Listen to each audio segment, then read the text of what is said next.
everyone, today I've got your Age of Adaline movie review. A woman stops aging after she gets into a car accident, and now she has to go on living life young while she ends up falling in love with a man. As far as the story goes, this is a tragic yet romantic tale where it's got Blake Lively going through the times, at least 100 years worth, being the same age, because when a lightning bolt struck her car, she was dead, and now she's back to life. So it's kind of this like Bride of Frankenstein thing, but without all the gruesome details. It was a sweet story of finding love, but obviously there is a downside to that, because since she was not aging, obviously it was hard to want to keep a relationship going, having this like whole secret and, feeling uncomfortable with telling anybody about it. So she's basically on the run from all of her problems until this one man comes along, and he seems like quite the catch.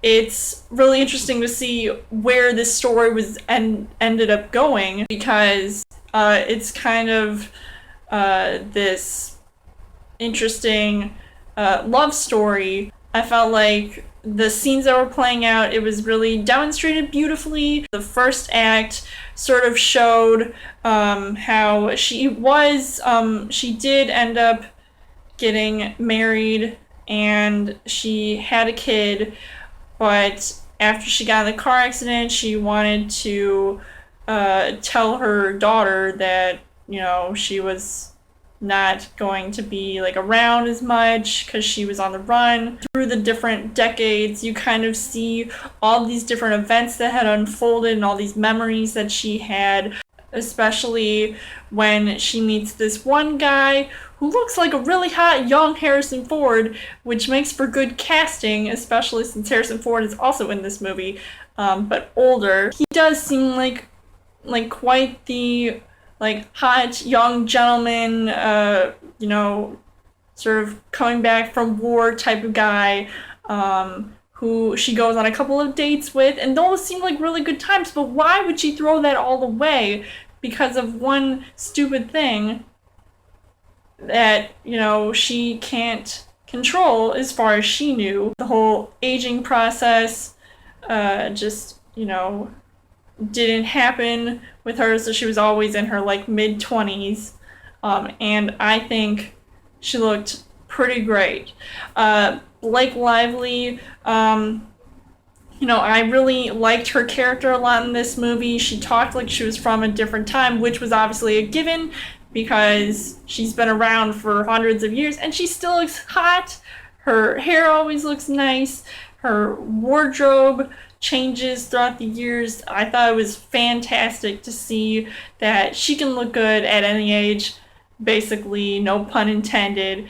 Harrison Ford, when he first sees Adaline, he's like, "That's her," and then she's like, no, she said it was her mom. Just to see that sort of heartbreak there, but it's kind of sad because he loved Adaline, and his son, Ellis, ends up falling in love with Adaline instead. So it's this weird twist of fate that happens in the movie, and I thought it was played out really well. I thought she had good chemistry with her other co-stars. It just seemed like a really well-written movie. Now, the things that I did like about this movie, obviously, I said a lot already about, the things I liked, the cast and the acting, and the storyline, the whole Benjamin Button feel to it, but without turning back into a little measly baby. It's pretty interesting how, she's trying to live, doesn't realize, she doesn't know, what the outcome of her life is going to be because everybody else is just aging while she's not. So it's just really sad to see. But I can't say that I didn't like anything about this movie. I thought it was really well done. I will definitely see it again, maybe sometime down the line, but not right away. So overall, The Age of Adaline was a pretty decent movie. It was romantic, it was heartfelt, and it did even have some happy moments to it, especially with her co-stars. I would recommend checking out seeing this movie. I know it's been out for a while, since April, and I'm just getting to reviewing it now. But either way, I would give this 3.5 hearts on the heart rate scale. So let me know in the comments what you guys thought of The Age of Adaline, and what did you think about the performances in this movie. And as always, you guys can subscribe to my channel. I've got more movie reviews, movie updates. Come back every week for a Chill Thursday video. You guys can also like me on Facebook and follow me on Twitter. And I will see you guys later.